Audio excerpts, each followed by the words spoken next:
إنما يخشى الله من عباده العلماء. بسم اللہ الرحمن الرحیم. السلام علیکم ورحمۃ اللہ وبرکاتہ. دوستو، امید ہے کہ آپ سب خیر و عافیت سے ہوں گے. میرے عزیز ساتھیوں، آج آپ حضرات کی خدمت میں دو بڑی مشہور روایتیں اور ان روایتوں کی حقیقت پیش کر رہا ہوں. اس ویڈیو کو دھیان اور توجہ سے دیکھیں، انشاءاللہ بہت فائدہ ہوگا. میرے ہاتھ میں ایک کتاب ہے اغلاط العوام. اس کتاب کو جب آپ کھول کے دیکھیں گے تو دونوں روایتیں اور ان روایتوں کی حقیقت آپ کے سامنے آ جائے گی. سب سے پہلی روایت سنیں. آپ صلی اللہ علیہ وسلم کی طرف منسوب کر کے یہ بیان بھی کیا جاتا ہے اور اس پہ عمل بھی کیا جاتا ہے، بلکہ بیان کم کیا جاتا ہے، عمل زیادہ کیا جاتا ہے. کیا ہے وہ؟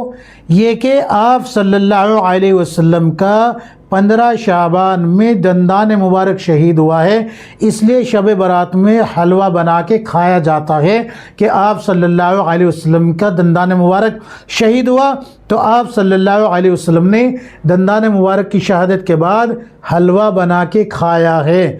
اس طریقے سے اس کو بیان کیا جاتا ہے. بہت سے لوگ حضرت امیر حمزہ رضی اللہ عنہ کی طرف منسوب کرتے ہیں کہ شعبان کے مہینے میں حضرت امیر حمزہ رضی اللہ عنہ کی شہادت ہوئی ہے. آپ صلی اللہ علیہ وسلم حضرت امیر حمزہ رضی اللہ عنہ کی شہادت پہ فاتحہ کے لیے حلوہ بنوائے اور فاتحہ دینے کے بعد پھر اس حلوے کو کھایا ہے. کیا ہے اس روایت کی حقیقت؟ کیا رسول اللہ صلی اللہ علیہ وسلم کا دندان مبارک شعبان میں شہید ہوا ہے؟ کیا رسول اللہ صلی اللہ علیہ وسلم کے چچا حضرت امیر حمزہ رضی اللہ عنہ شعبان میں شہید ہوئے ہیں؟ اور کیا رسول اللہ صلی اللہ علیہ وسلم نے ان دونوں موقع پہ حلوہ بنا کے یا بنوا کے کھایا ہے یا نہیں؟ کیا ہے حقیقت اس روایت کی؟ دھیان سے سنیں. اب آپ صلی اللہ علیہ وسلم کا دندان مبارک شہید ہوا ہے، یہ بالکل سچ ہے، لیکن شعبان میں ہوا ہے، یہ بالکل جھوٹ ہے. آپ صلی اللہ علیہ وسلم کے چچا حضرت امیر حمزہ رضی اللہ عنہ شہید ہوئے، یہ بات بالکل سچ ہے، لیکن شعبان میں ہوئے ہیں، یہ بالکل جھوٹ ہے. پھر حقیقت کیا ہے؟ آپ صلی اللہ علیہ وسلم کا دندان مبارک بھی اور حضرت امیر حمزہ رضی اللہ عنہ کی شہادت بھی، یہ دونوں مرحلے شوال میں پیش آئے ہیں. شوال میں آئے ہیں پیش، شعبان میں نہیں، شوال میں پیش آئے ہیں. یعنی آپ صلی اللہ علیہ وسلم کا دندان مبارک جو شہید ہوا ہے وہ بھی شوال میں ہوا ہے، اور آپ صلی اللہ علیہ وسلم کے چچا حضرت امیر حمزہ رضی اللہ عنہ کی شہادت جو ہوئی ہے وہ بھی شوال میں ہوئی ہے. تو یہ تو ہو گئی آپ صلی اللہ علیہ وسلم کے دندان مبارک کی شہادت اور آپ کے چچا حضرت امیر حمزہ رضی اللہ عنہ کی شہادت کی حقیقت. اب سوال یہ ہے کہ کیا ان دونوں موقعوں پہ آپ صلی اللہ علیہ وسلم نے حلوہ بنوا کے یا بنا کے کھایا ہے یا نہیں؟ تو بالکل بھی ایسی کوئی روایت نہیں ملتی جس میں یہ ثابت ہو جاتا ہو کہ رسول اللہ صلی اللہ علیہ وسلم نے ان دونوں موقع میں سے کسی ایک پہ بھی حلوہ بنا کے کھایا ہو یا دونوں موقعوں پہ کھایا ہو. کہیں بھی نہیں ملتی، بلکہ بدعتی لوگ اپنی بدعت کو رسول اللہ صلی اللہ علیہ وسلم پہ جھوٹ بول کے ثابت کرنے کی کوشش کرتے ہیں. آپ صلی اللہ علیہ وسلم پہ جھوٹ بول رہے ہیں بدعتی.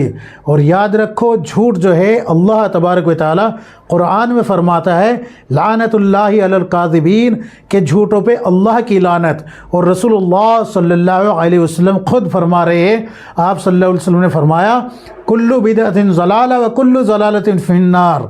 کلو بدعت ضلالہ و کلو ضلالۃ فی النار، کہ بدعت گمراہی ہے اور گمراہی کا ٹھکانہ جہنم ہے.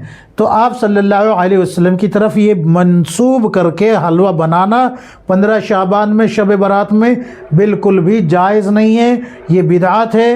اس کو چھوڑ دیجئے. اہل سنہ والجماعت احناف دیوبند میں سے کوئی اس میں نوجوان یا گھر ملوث ہے تو اس کو توبہ کرنی چاہیے. توبہ کرے اپنے اس فعل سے. امید ہے کہ بات کو سمجھیں گے اور اس پہ عمل نہیں کریں گے کہ حلوہ شعبان میں شب برات میں بنا کے کھائے، بالکل بھی نہیں کھانا. تو ایک روایت تو یہ ہو گئی. دوسری روایت یہ ہے، آپ حضرات نے شاید سنی ہو لیکن عوام میں تو مشہور ہے، یہ بیان نہ کی ہو لیکن سنی ہو سکتا ہے. دوسری روایت یہ ہے کہ حضرت آدم علیہ السلام کو جس وقت اللہ تبارک و تعالی نے یہ کہا کہ یہ ساری جنت کی نعمتیں تمہارے لیے ہے، لیکن اس درخت کے قریب نہ جانا۔ تو شیطان نے بہکا لیا، شیطان نے بہکا کے ایک درخت کا پھل تھا جو وہ کھلا دیا، یعنی کہ حضرت آدم علیہ السلام نے وہ پھل کھا لیا۔ اب اس میں جو ہے علماء مفسرین نے کہیں کسی نے گندم لکھا ہے، کسی نے انگور لکھے ہے، اس بحث کو نہیں چھیڑ رہا ہوں میں یہاں سے، اور نہ ہی اس بحث کو چھیڑ رہا ہوں کہ حضرت آدم علیہ السلام نے پھل کھایا یا نہیں کھایا، ٹھیک ہے نا۔ لیکن یہ جو پوری لاگ لپیٹ کر کے جو پیش کی جاتی ہے نا، اس طریقے سے پیش کی جاتی ہے۔ تو جب حضرت آدم علیہ السلام نے یہ پھل کھا لیا تو کھانے کے بعد آپ کے جو ہے آپ کو پریشر بنا، یعنی کہ بیت الخلاء کا پریشر بنا، پاخانہ کا پریشر بنا، تو آپ نے جو ہے باہر نکلنے کی کوشش کی جنت سے، اور کہ باہر جا کے میں اپنے حاجت سے فارغ ہو آؤں، لیکن باہر نہیں نکل پائے۔ تو وہیں پر معاذ اللہ اعوذ باللہ جنت میں ہی حضرت آدم علیہ السلام نے گندگی کر دی، یعنی کہ پاخانہ کر دیا۔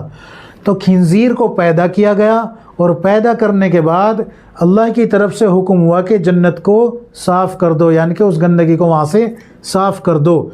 تو حضرت آدم علیہ السلام کی گندگی کو صاف کرنے کے لیے خنزیر اپنے اگلے 2 پیروں سے جنت میں داخل ہوا اور وہ ساری گندگی کو صاف کر دیا۔ اس لیے یہ بات مشہور کی گئی کہ خنزیر کے اگلے 2 پیر وہ جنت میں ہے۔ سمجھ میں آ گئی میں کیا کہنا چاہتا ہوں؟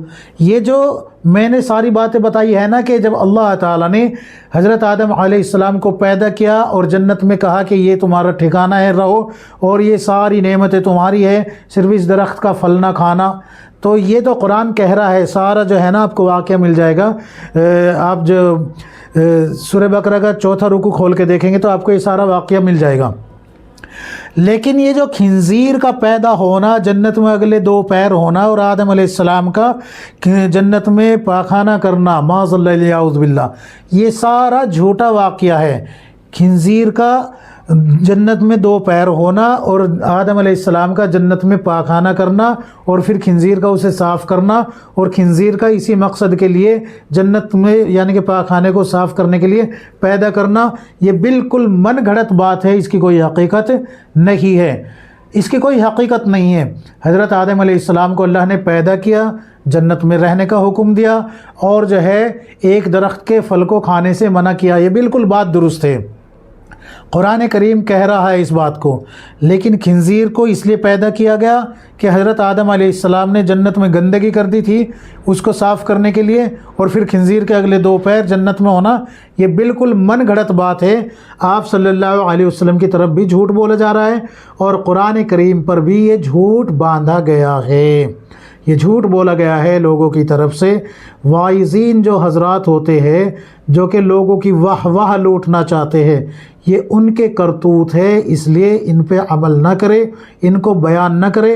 اور یہ جو حلوے والی روایت ہے، یہ بدعتیوں کی گڑھی ہوئی ہے، جیب بھرو مولوی اور پیٹ بھرو پیروں کی گڑھی ہوئی روایت ہے، یہ اس کو بھی بیان نہیں کر سکتے، اس پہ عمل بھی نہیں کر سکتے۔ یاد رکھو، عمل کریں گے تو خطا کھاؤ گے۔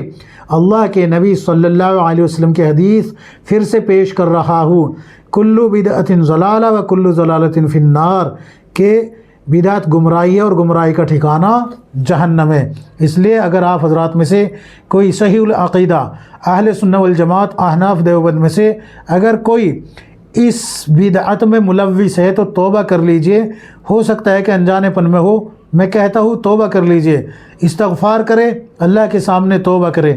اللہ تعالی ہم سب کو صحیح سمجھ عطا فرمائے، کتاب و سنت کے مطابق زندگی گزارنے کی توفیق عطا فرمائے، آمین یا رب العالمین۔